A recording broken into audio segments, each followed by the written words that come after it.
Hello good morning friends, welcome to our YouTube channel MR classes and physical academy. आज हम आपको history का एक लेक्चर लेके आए हैं जो कि बहुत इंपॉर्टेंट टॉपिक होता है, दिल्ली सल्तनत। ठीक है, तो आइए हम देखते हैं दिल्ली सल्तनत के बारे में। ये दिल्ली सल्तनत का पहला पार्ट है, इसके बाद आपको दिल्ली सल्तनत का दूसरा पार्ट अपलोड कर दिया जाएगा। और अगर आप हमारे चैनल पर नए हैं तो प्लीज़ चैनल को सब्सक्राइब करें और बेल आइकन प्रेस करें, जिससे कि आप हमारे कंटिन्यू वीडियो लेक्चर्स देख पाएँ। तो जैसा कि आप देख रहे हैं कि हमारा टॉपिक है दिल्ली सल्तनत। तो दिल्ली सल्तनत की अगर मैं बात करूं, दिल्ली सल्तनत कब से कब तक चली है, तो 1206 से लेके 1526 तक। ठीक है, ये दिल्ली सल्तनत का टाइम पीरियड है। अगर दिल्ली सल्तनत की हम बात करें कि दिल्ली सल्तनत के प्रमुख राजवंश, तो दिल्ली सल्तनत में टोटल 5 राजवंश चले हैं। इनका सीक्वेंस भी एग्जाम में पूछा जाता है कि दिल्ली सल्तनत की पहला राजवंश कौन सा है, तो पहला राजवंश गुलाम वंश है जो कि 1206 से 1290 तक चला है। दिल्ली सल्तनत का दूसरा राजवंश खिलजी राजवंश है जो कि 1290 से 1320 तक चला है। तीसरा तुगलक वंश है जो कि 1320 से 1413 तक चला है। चौथा जो है ये आपका सैयद वंश है जो कि 1414 से 1451 तक चला है। और पांचवा राजवंश लोधी वंश है जो कि 1451 से 1526 तक चला है। तो इस वीडियो लेक्चर में आपको 2 राजवंश कवर किए गए हैं, नेक्स्ट पार्ट में आपको बाकी के 3 राजवंश कवर कर दिए जाएंगे। तो जैसा कि हम देखते हैं, पहला जो दिल्ली सल्तनत का राजवंश है उसका नाम है गुलाम वंश, जिसे हम स्लेव डायनेस्टी के नाम से जानते हैं। इसमें टोटल 11 शासक हुए हैं और ये सब उनके टाइम पीरियड लिखे हैं। अब मैं आपको 11 के 11 शासकों को पढ़ाने वाला हूं और इनने जो जो काम किए हैं वो मैं आपको बताने वाला हूं।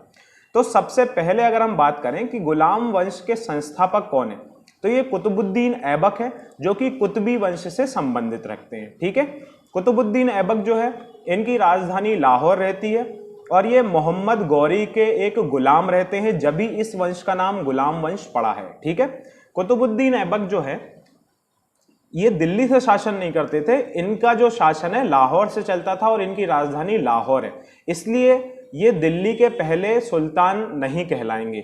दिल्ली के पहले सुल्तान इल्तुतमिश कहलाएंगे, क्योंकि कुतुबुद्दीन ऐबक की अगर हम बात करें तो कुतुबुद्दीन ऐबक ने सिपह सालार की उपाधि ली है। आप जानते हैं कि ये मोहम्मद गौरी के गुलाम है और गौरी ने इन्हें इनकी दास्तां से, मतलब इनकी गुलामी से मुक्त नहीं करा, उसके पहले ही उनकी मृत्यु हो जाती है। इसलिए कुतुबुद्दीन ऐबक हमेशा गौरी के प्रतिनिधि के रूप में ही शासन करते रहे। ठीक है, अगर हम कुतुबुद्दीन ऐबक की बात करें तो जो भारत की पहली मस्जिद है, ठीक है, जिसका नाम है कुव्वातुल इस्लाम मस्जिद, वो कुतुबुद्दीन ऐबक ने बनाई है। कुतुबुद्दीन ऐबक ने अजमेर का सरस्वती मंदिर होता है उसे तोड़ के 2.5 दिन का झोपड़ा बनवाया है, ये पूछते हैं। उसके बाद कुतुबुद्दीन ऐबक ने कुतुब मीनार की नींव रखी है, ये सबसे इंपॉर्टेंट क्वेश्चन है। ठीक है, ख्वाजा कुतुबुद्दीन बख्तियार काकी करके एक सूफी संत होते हैं, ठीक है, उनकी याद में इन्होंने कुतुब मीनार की नींव रखी थी। और सबसे इंपॉर्टेंट जो इनसे क्वेश्चंस आते हैं कि इन्हें लाख बख्श की उपाधि से जाना जाता है, क्योंकि ये खुद एक गुलाम रहते हैं और जब इनके हाथ में सत्ता आती है तो ये लाखों लाख रुपए वैसे ही दान कर दिया करते थे गरीबों में, इसलिए इन्हें लाख बख्श कहा जाता है। और चौगान खेलते समय इनकी मृत्यु हो गई है। चौगान क्या है? चौगान पोलो होता है, घोड़े पे बैठ के स्टिक से बॉल को मारा जाता है, वो उसको हम चौगान कहते हैं, जो कि आधुनिक पोलो में बदला चुका है। तो कुतुबुद्दीन ऐबक जब चौगान खेलते हैं तो घोड़े पर गिरने से कारण इनके सर पे चोट लग जाती है, जिससे इनकी मृत्यु तत्काल हो जाती है। इसके बाद इन्हीं का लड़का आराम शाह 1210 में दिल्ली का दूसरा सुल्तान बनता है, लेकिन इल्तुतमिश का इस समय प्रभाव बहुत ज्यादा है और इल्तुतमिश उन्हें अपदस्थ करके दिल्ली सल्तनत चालू कर देता है। तो दिल्ली सल्तनत, वास्तविक जो दिल्ली सल्तनत है वो इल्तुतमिश के समय से चालू मानी जाती है। इल्तुतमिश जो है ये पहले दिल्ली के सुल्तान है। ठीक है, क्योंकि इल्तुतमिश ने सुल्तान के पद की उपाधि ली है, साथ ही साथ खुतबा भी पढ़वाया है, और जो सुल्तान का पद है ये इन्हें इनके एक टीचर होते हैं वो इन्हें प्रदान करते हैं। ठीक है, तो इल्तुतमिश की अगर हम बात करें 1210 से लेकर 1236 तक इनका समय रहा है।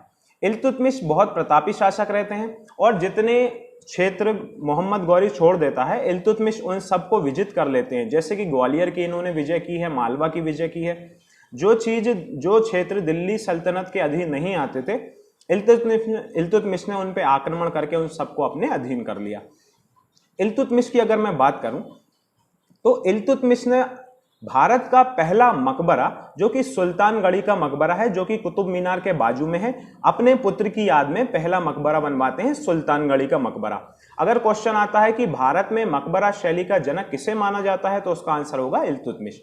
इल्तुतमिश से अगर और हम जानकारी देखें तो जो 40 सरदारों का एक इसने समूह बनाया था, जिसे तुर्काने चहलगानी के नाम से जानते थे, ठीक है, ये इल्तुतमिश ने लाए हैं। साथ ही साथ इल्तुतमिश ने भारत में पहली बार कॉइन मिंटिंग, मतलब टके पर टकसाल की नीति, एक टकसाल मतलब सिक्के बनाने का एक कारखाना डालते हैं, वो नीति इल्तुतमिश ने लाई है। इल्तुतमिश की अगर और बात करें तो इल्तुतमिश ने अपनी लड़की रजिया सुल्तान को सुल्तान घोषित कर देते हैं, लेकिन बाद में जो सुल्तान के जो सरदार होते हैं, जो चालीसा होती है ना, जो तुर्काने चहलगानी है, वो इसका विरोध करते हैं कि रजिया जो है एक स्त्री है और स्त्री शासन नहीं कर सकती है, इसलिए वो बाद में चल के रुकनुद्दीन फिरोज शाह को सुल्तान बनाते हैं, लेकिन बाद में चल के हम देखेंगे कि रजिया वापस से सुल्तान बन जाएगी। तो इल्तुतमिश ने ये सारी चीज़ें की हैं। सबसे पहले जो चांदी का एक ग्रेन चलाया था, वो भी इल्तुतमिश ने चांदी का सिक्का सबसे पहले चलाया। इल्तुतमिश के बाद उसका लड़का रुकनुद्दीन फिरोज शाह 1236 में दिल्ली सल्तनत का सुल्तान बनता है, लेकिन ये 1 साल ही सुल्तान रहता है। और जो रजिया सुल्तान होती है, ये एक बार शुक्रवार के दिन जो कुवातुल इस्लाम मस्जिद में है, उसमें लाल वस्त्र पहन के वहाँ जाके डिमांड करती है कि इसके पिता ने इसे सुल्तान बना के गए थे, लेकिन रुकनुद्दीन फिरोज शाह ने उसकी गद्दी हड़प ली है। तो जनता जो है रजिया को अपना सुल्तान चुन लेती है, और रजिया जो है पूरे भारत की, या हम बोलें कि दिल्ली सल्तनत की पहली शासिका है, पहली और अंतिम शासिका रजिया सुल्तान है, ठीक है।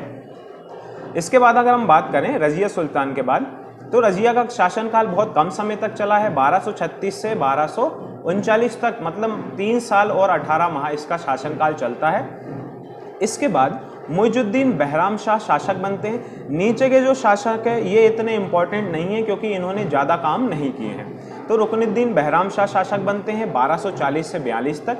फिर अलाउद्दीन मसूद शाह शासक बनते हैं 42 से 46 तक। फिर उसके बाद नासिरुद्दीन महमूद शासक बनते हैं, जो कि 1246 से 65 तक बनते हैं। और इसके बाद गियासुद्दीन बलबन शासक बनते हैं।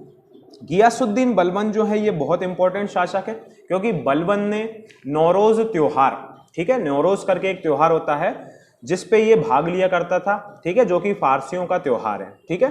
नौरोज त्योहार बलबन मनाते थे। बलबन ने रक्त और लोह की नीति अपनाई है, ठीक है। और भी बहुत सी चीजें हैं जो कि हम ऑफलाइन क्लासेस में आपको विथ मैप के साथ कवर कराते हैं। ऑनलाइन में मैं आपको बोल के जानकारियां दे रहा हूं, इससे आप नोट्स बनाते चलें। तो बलबन ने जो है दिल्ली में लाल महल का निर्माण कराया है, ठीक है, लाल किला नहीं है, लाल महल। लाल महल का निर्माण बलबन ने कराया था, ये उसका खुद का महल रहता है। अब अगर हम बलबन की बात करें तो सिजदा और पेबोस प्रणाली, मतलब अगर सुल्तान से कोई आदमी मिलने आता है तो वो वहीं से उसका सजदा करेगा और उसके कदमों को चूम के उसका इस्तकबाल करेगा। ये बलबन ने नीतियां अपनाई हैं, ठीक है। रक्त और लोह की नीति है, तो ये सब बलबन की नीतियां रहती है। और ये बहुत इंपॉर्टेंट शासक है, क्योंकि बलबन जब गद्दी पे बैठते हैं तो ये उम्र में बहुत बड़े रहते हैं, लेकिन प्रतिभा के बहुत ज्यादा धनी व्यक्ति रहते हैं बलबन। और इसने पहली बार ईश्वरी राजत्व की व्याख्या की है। अगर क्वेश्चन आता है कि पहली बार ऐसा कौन सा सुल्तान है जिसने ईश्वरी राजत्व की व्याख्या की, तो उसका नाम होगा बलबन। क्योंकि बलबन जब अपनी गद्दी पे बैठता है तो ये बिस्मिल्लाह करके एक शब्दावली को पूरे प्रदेश में फैला देता है, और हर एक आदमी को ढोल नगाड़े पीट के बता दिया जाता है कि अब जो गियासुद्दीन बलबन है ये सुल्तान है, और सुल्तान के पद की गरिमा सबसे ज्यादा बलबन के समय रहती है। कब की बात कर रहे हैं? अगर गुलाम वंश की बात करें तो। बलबन के बाद इसका लड़का मुइजुद्दीन कैकुबाद, इसके 2 लड़के रहते हैं। तो जो दूसरा लड़का रहता है कैकुबाद, ये बनता है शासक, क्योंकि इसका जो बड़ा लड़का रहता है वो मंगोल आक्रमण में मर जाता है, और उसी के दुख में बलबन बीमार पड़ के खुद भी अपने प्राण त्याग देता है। जो इसका छोटा लड़का रहता है मुइजुद्दीन कैकुबाद, ये बनता है शासक 87 से 90 तक। और इसके बाद कैकुबाद का ही एक लड़का है जो कि अवयस्क छोटा सा बालक रहता है, जिसका नाम है क्यूमर्स। तो ये क्यूमर्स जो है स्लेव डायनेस्टी, मतलब गुलाम वंश का अंतिम शासक है। गुलाम वंश का संस्थापक कुतुबुद्दीन ऐबक है। कुलवाम वंश का अंतिम शासक कौन है? क्यूमर्स है, ठीक है, 1290 में ये रहता है। जब क्यूमर्स अपनी शासन पर बैठता है तो ये छोटा सा रहता है और इसकी सुरक्षा के लिए जलालुद्दीन फिरोज शाह खिलजी जो कि बदायूं के गवर्नर हैं, इन्हें बुलाते हैं दिल्ली, ठीक है, और इन्हें खाने खाना की उपाधि दी जाती है। खाने खाने का मतलब होता है जो तोप खाने का प्रधान होता है उसे हम खाने खाना बोलते हैं। तो खिलजी जो है, फिरोज शाह खिलजी जो है, ये मौके का फायदा उठाते हुए क्यूमर्स की हत्या करके एक नया राजवंश दिल्ली में स्थापित कर देता है जिसका नाम है खिलजी राजवंश, ठीक है। तो आइए अब हम देखते हैं खिलजी राजवंश का समय। खिलजी राजवंश का जो समय है ये आपका 1290 से 1320 तक का इसका समय चला है। अगर क्वेश्चन आता है कि दिल्ली सल्तनत की सबसे बड़ी सल्तनत मतलब सबसे लंबे समय तक चलने वाली सल्तनत कौन सी है, तो उसका नाम रहेगा गुलाम वंश, क्योंकि 1206 से 1290 तक लगभग 100 साल के आसपास का इसका समय रहा है। और अगर हम खिलजी वंश की बात करें तो गुलाम वंश का दिल्ली सल्तनत का सबसे छोटा राजवंश जो है गुलाम वंश है। ये दूसरे नंबर का वंश है। इसमें 5 शासक हुए हैं टोटल, जो कि 1320 तक चली है। अगर हम बात करें खिलजी वंश के संस्थापक की तो इनका नाम है जलालुद्दीन फिरोज शाह खिलजी। ये भी उम्र में बहुत बड़े रहते हैं और जब ये शासन पे बैठते हैं तो मात्र 6 वर्ष ही शासन कर पाते हैं। और इसके बाद इन्हीं का जो भतीजा होता है जिसका नाम है अलाउद्दीन खिलजी, अलाउद्दीन खिलजी गद्दी पे बैठता है। कब? 1296 से लेकर 1316 तक का इसका समय है। अलाउद्दीन खिलजी जो है सबसे प्रतापी शासक है इस समय तक। अगर हम देखें दिल्ली सल्तनत में, अगर हम बात करें कि दिल्ली सल्तनत में सबसे बड़ी सल्तनत किसकी रहेगी, तो वो मोहम्मद तुगलक की रहेगी, ठीक है। लेकिन अलाउद्दीन खिलजी ने भी बहुत ज्यादा साम्राज्य विस्तार किया है। दक्षिण भारत पे आक्रमण करने वाला पहला शासक अलाउद्दीन खिलजी रहता है। अलाउद्दीन खिलजी ने बहुत सी नीतियां अपनाई हैं, क्योंकि इस समय अलाउद्दीन खिलजी के समय लोग बहुत विद्रोह करने लगते हैं, तो अलाउद्दीन ने थोड़ी कड़ी नीतियां अपनाई हैं, ठीक है। अगर हम अलाउद्दीन की बात करें तो अलाउद्दीन खिलजी ने भारत में सबसे पहले मंडी व्यवस्था को लाया है, ठीक है, मतलब बाजार व्यवस्था जो होती है, बाजार प्रणाली, इसने 7 समितियां बनाई थी जिसमें समितियों के एक अध्यक्ष होते थे जो कि इन्हें लाइसेंस प्रोवाइड कराते थे। अगर आपको कोई मंडी में अपना अनाज बेचना है तो पहले उसके लिए पंजीकरण कराना पड़ता था, ठीक है। तो अलाउद्दीन खिलजी ने जन्म मृत्यु प्रमाण पत्र, विदेशी यात्रा, मंडी, ठीक है, ऐसे करके इसने बहुत से अध्यक्ष बनाए और समितियां बना के भारत में एक अच्छी केंद्रीकृत शासन प्रणाली चालू की। अलाउद्दीन खिलजी के अगर हम स्थापत्य की बात करें तो इन्होंने हौजे खास, हौजे रानी, अलाई दरवाजा, ये सब चीजें निर्माण कराई है। और जब ये दक्षिण भारत जाता है आक्रमण करने तो ये मंदसौर में अपना एक किला बनवाता है और बुरहानपुर, जिसे हम खानदेश के नाम से जानते हैं, जो कि दक्षिण भारत का प्रवेश द्वार है, उस वहीं से निकल के ये सबसे पहले देवगिरी पे आक्रमण करता है और जो एलिसपुर प्रांत रहता है उसे हस्तगत कर लेता है, ठीक है। लेकिन दक्षिण भारत में इसने शासन नहीं किया है, वहां से केवल ये टैक्स कलेक्ट करता था और शासन दिल्ली से करता था।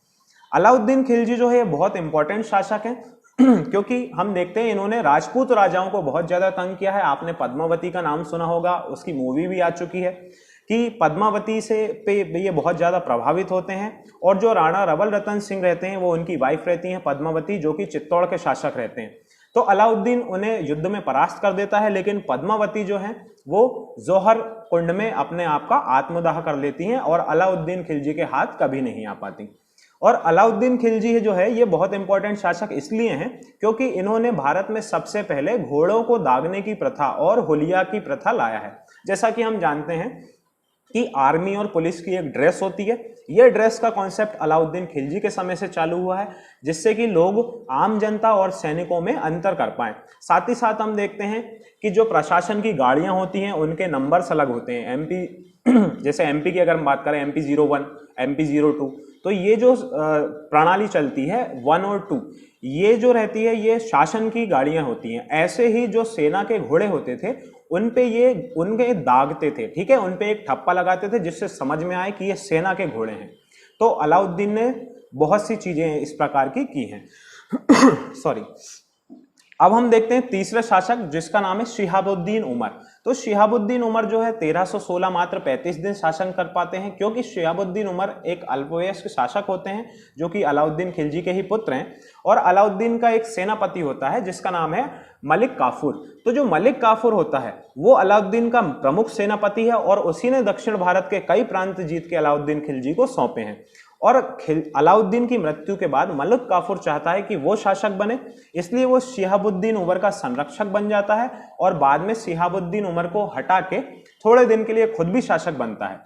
लेकिन जो अलाउद्दीन खिलजी का दूसरा लड़का है जिसका नाम है कुतुबुद्दीन मुबारक शाह खिलजी, जब मलिक काफूर गद्दी पे बैठता है तो वो कुतुबुद्दीन मुबारक शाह खिलजी को बंदी बना देता है और बंदी बनाने के बाद वो खुद शासन करने लगता है। लेकिन जो मुबारक शाह खिलजी है ये बंदी तो बनता है, लेकिन ये वहां कुछ ऐसे चाल चलता है जिससे कि ये आजाद हो जाता है और मलिक काफूर की हत्या करके वापस से गद्दी पे बैठ जाता है। तो कुतुबुद्दीन मुबारक शाह खिलजी जो है इसका जो शासन काल है 1316 से 1320 तक चला है। विशेषता इसकी ये थी कि ये अपने दरबार में स्त्रियों के वेशभूषा पहन के शासन करता था, ठीक है। साथ ही साथ कभी कभी नग्न अवस्था में भी ये अपने दरबार में आ जाता था, क्योंकि ये थोड़ा पागल टाइप का शासक रहता है, ठीक है। इसके बाद पांचवा जो शासक है नासिरुद्दीन खुसरो खां या नासिरुद्दीन खुसरो शाह, ये खिलजी वंश का अंतिम शासक है, ठीक है। अगर आपसे क्वेश्चन आता है खिलजी वंश का अंतिम शासक कौन है, तो नासिरुद्दीन खुसरो खां ये शासक रहता है। तो ये दिल्ली सल्तनत का आपका पहला लेक्चर है। इसमें आपको दो सल्तनत कवर कराई गई हैं, कौन कौन सी, एक तो गुलाम वंश कवर कराया है, दूसरा आपका खिलजी वंश कवर कराया है। अब मैं आपको दूसरे वीडियो लेक्चर में जो बचे हुए 3 राजवंश हैं इनको कवर कराने वाला हूं। तो अगर आपको हमारी ये वीडियो लेक्चर पसंद आते हैं तो प्लीज चैनल को सब्सक्राइब करें, लाइक करें, शेयर करें। Thank you very much, have a nice day.